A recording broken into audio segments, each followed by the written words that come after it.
Welcome one more day to Vital and Armonía.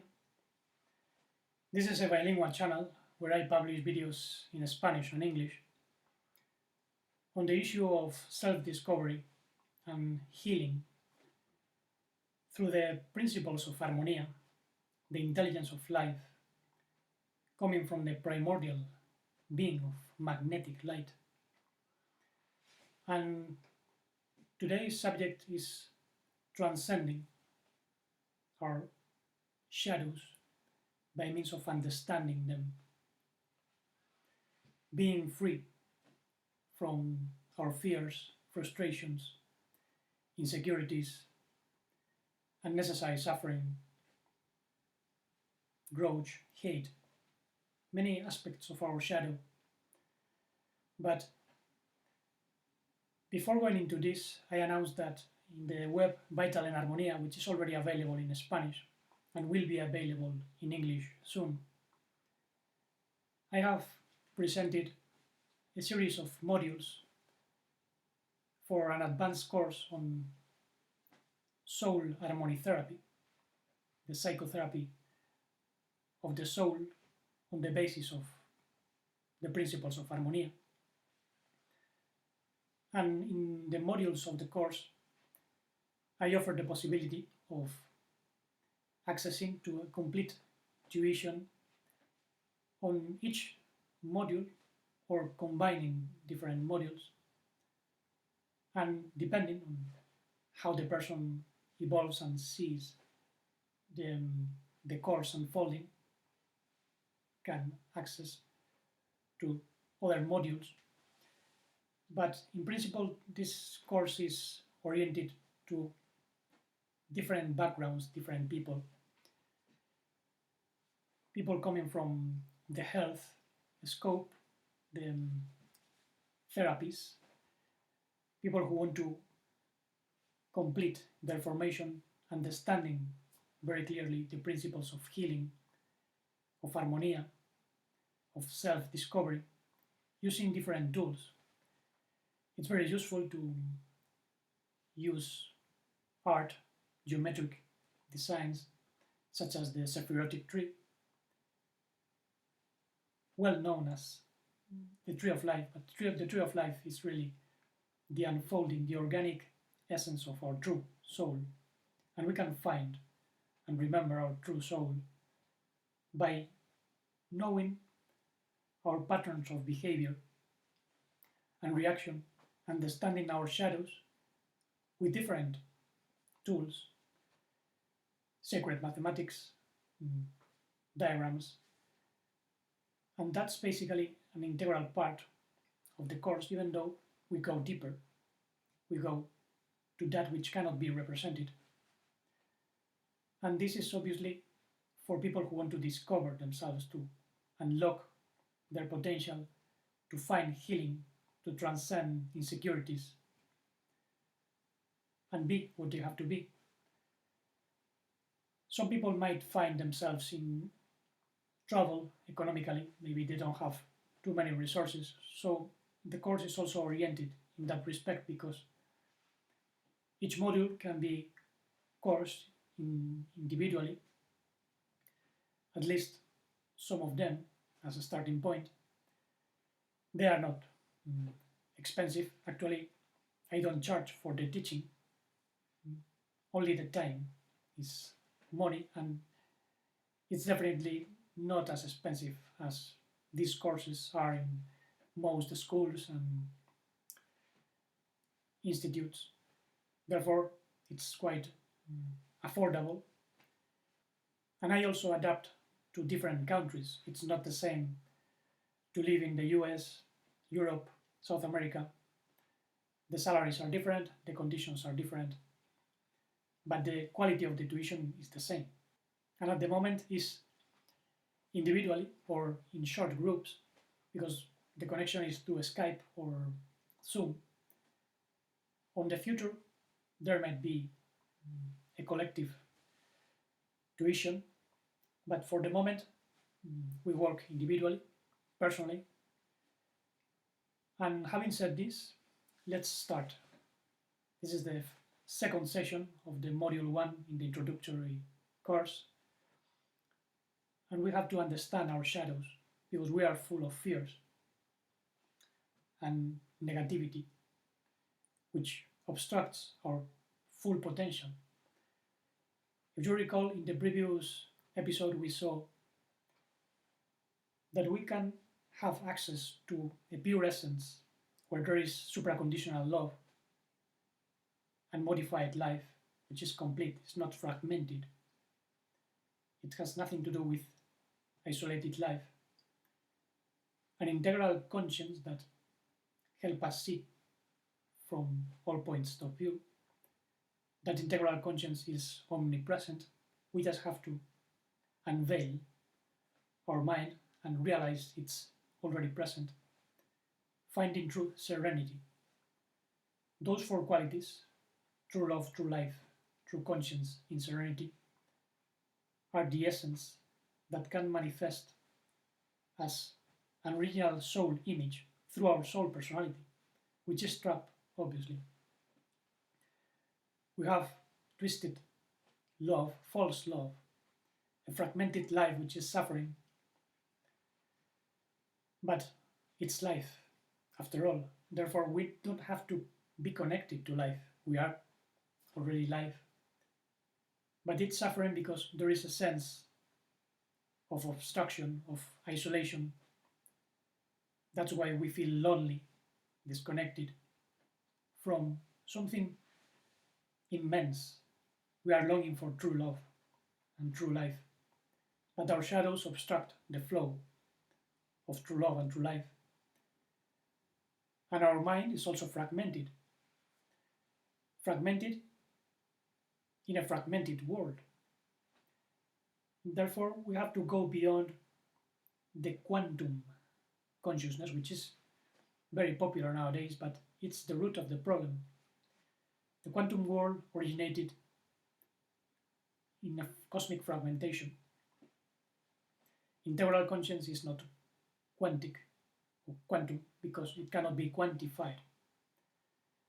And true life is not broken, it's not fragmented, so it cannot be quantified either.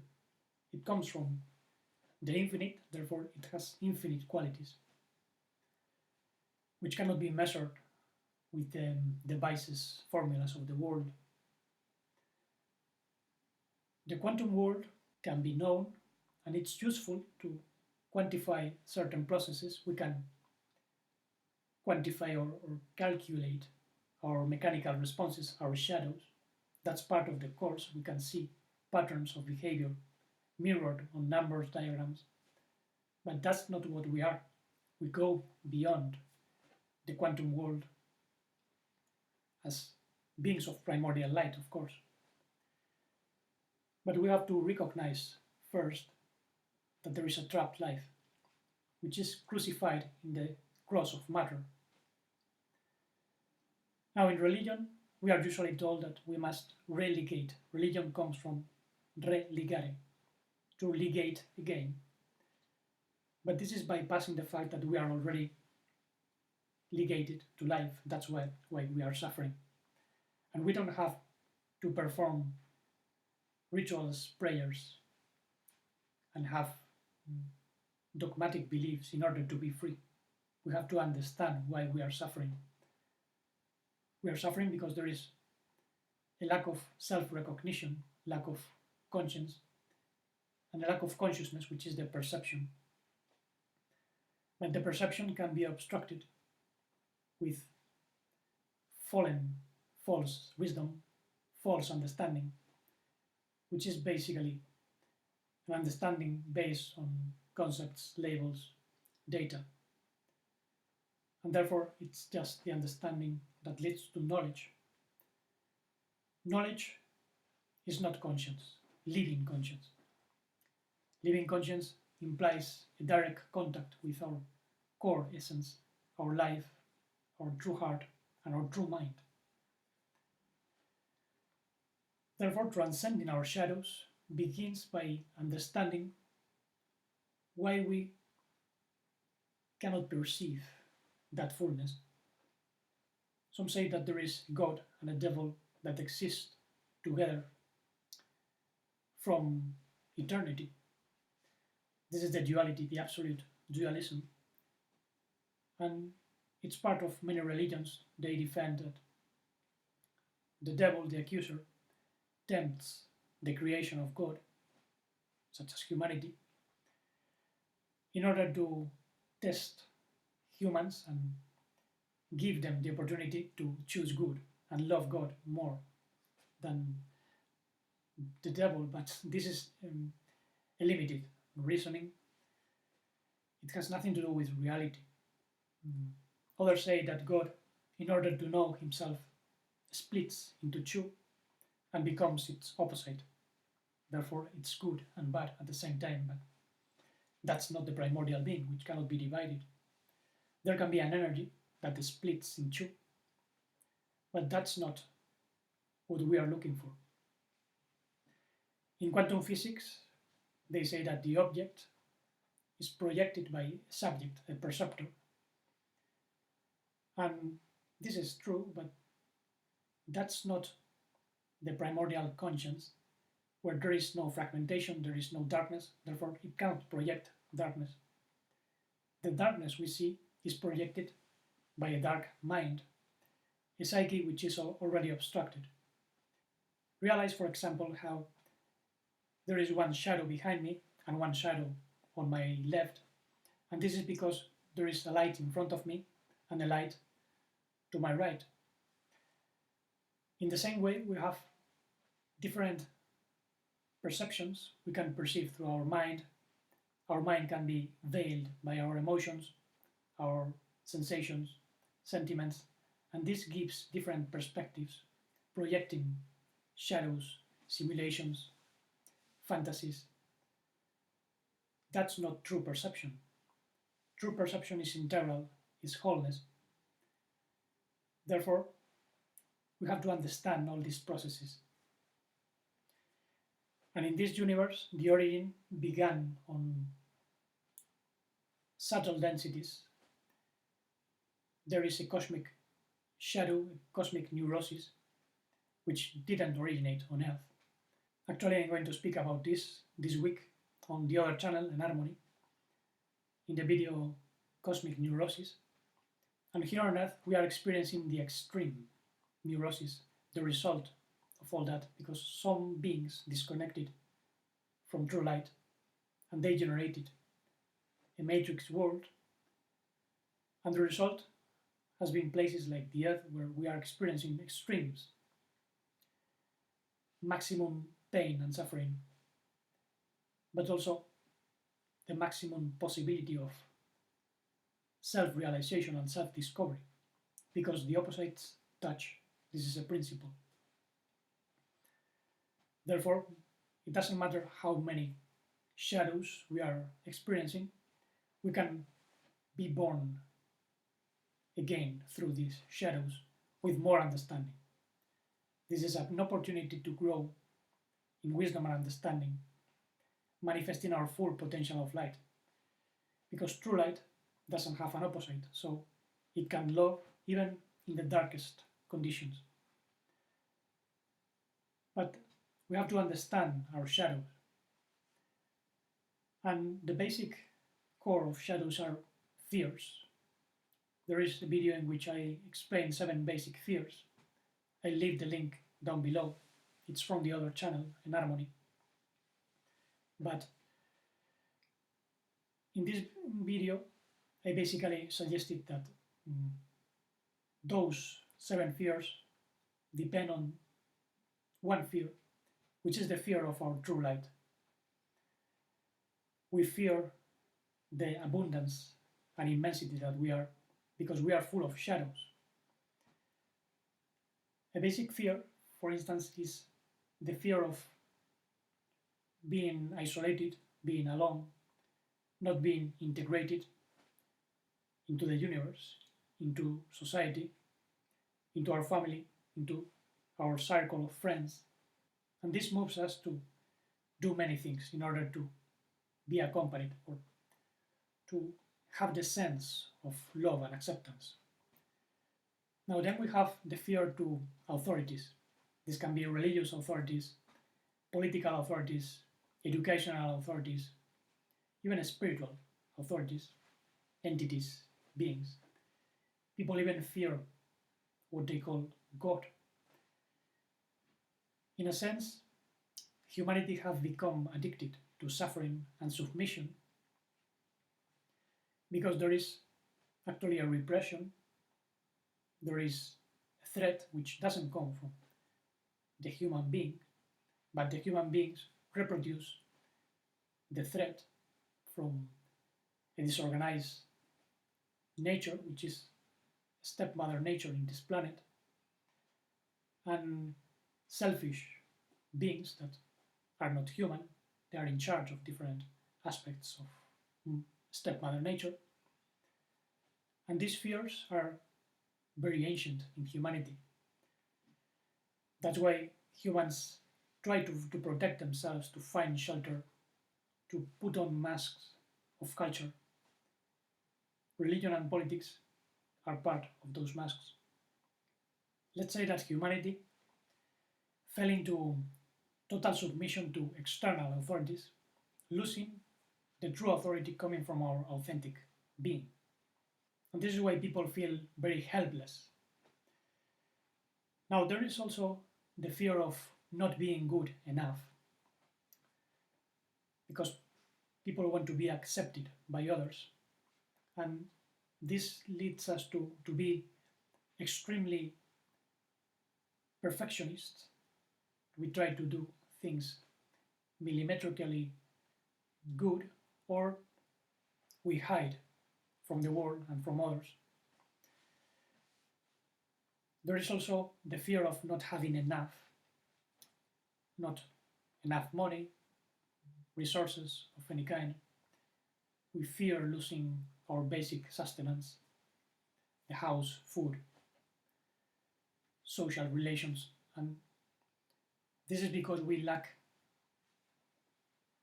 authority and confidence in our true primordial soul, which lacks nothing. It has everything. We only have to find that abundance, all the gifts that we have, and share them. That's the quality of true love. Now, there is also a fear of pain and suffering. The reason why we tend to put on many self-defense mechanisms and masks, and that's how humans end up being something which they are not in essence. Now, all the fears that we have also lead to compensatory changes in the psyche because of the tendency to self-protect. There is lots of victimism. We feel the victims of the world, so we have to protect ourselves. But there is also self-compassion, self-indulgence.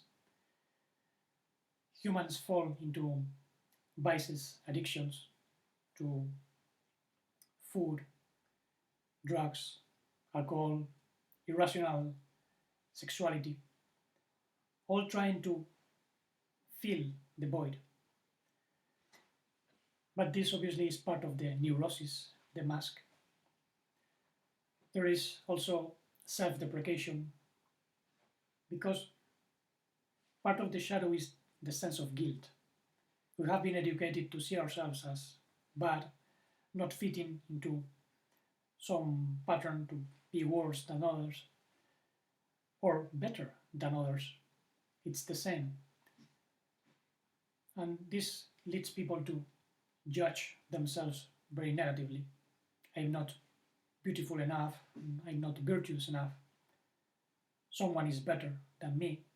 I am a sinful person, and therefore I need the forgiveness of a Lord, of a God, a higher authority But again, all this is part of the disconnection of the neurosis, the disease in the heart and the mind, because the complete life doesn't feel that way. The integral conscience is already here, and it's part of our true soul, which is perfect. It's not bad, it's beyond what we conceive as good. It's an original expression of purity, and therefore that should be our main focus. Otherwise, we fall into extremes. People also become very aggressive and criticize others because of the sense of guilt and resentment. Since the world attacks our personality, our fallen personality, then our personality feels the right to defend itself, attacking, fighting back, verbally or physically. It finds the right to steal, to control, to exert dominion over others. And that's how humans waste their opportunity to grow. Let's say that from the complex of inferiority comes a complex of superiority.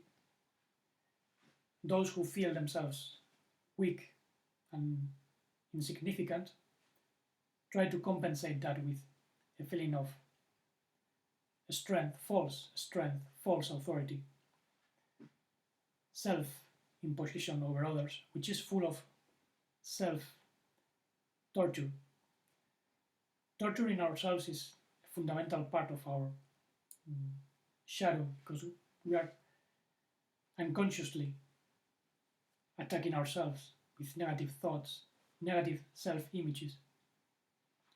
And this obstructs true life and true love in us, because we have to accept that we have shadows, that we have inherited a human personality, but we come to grow within this personality, harmonizing the mind, the heart, the physical expressions, and therefore manifesting our true image in the world. There can be a union. We don't have to destroy the ego. We can fertilize our human personality. Actually, ego can be read as an experience of great obscurity, occultation, offuscation, obstruction of life, or an experience of great opportunity to grow through the shadows, an expression of great omniscience, because integral conscience knows all the blind points and can cancel all those darknesses within. This doesn't mean everyone is going to change around when we do the work of knowing ourselves and recognizing what we really are. But by changing our point of view, the perspective we have of the world changes, and then many shadows vanish. We also shift timelines. We live a different experience. Now, we also have to understand that there are different types of people, and therefore different types of shadows, which can even be calculated, because there is a limited set of reactions. That's what I explore in the advanced course. But we can have a clue from different perspectives. The following day I'm going to give more details, but realize that there are people who are more physical. They see everything in terms of touching or using the senses in general. Others are more emotional, don't speak them intellectually because they are not going to understand, they have to feel. Others are more mental, and others are more propelled by hidden desires or impulses. They are more passionate. Now realize how these four types of people were represented with the four elements: earth, water, air, and fire. And all these originated different teachings that were distorted. So we have to go back to basics and understand those different energies, seeing the different elements in ourselves as well. But this will be a subject for the following day. For now, I think we have enough information. Try to observe yourselves when you are alone, when you are with others. Emotions, sensations, sentiments you are having. Is it a fear? Is it self-compassion, self-pity, self-deprecation, guilt? As long as we become aware of the shadows, these lose strength. And when we understand them, they dissolve within us and we are free.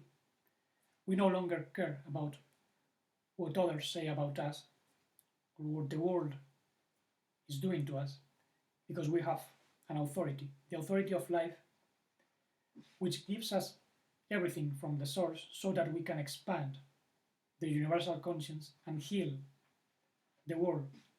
First, our personality, which is fallen, and can be harmonized, becoming part of our true essential soul personality, and therefore influence others, helping them to find healing as well.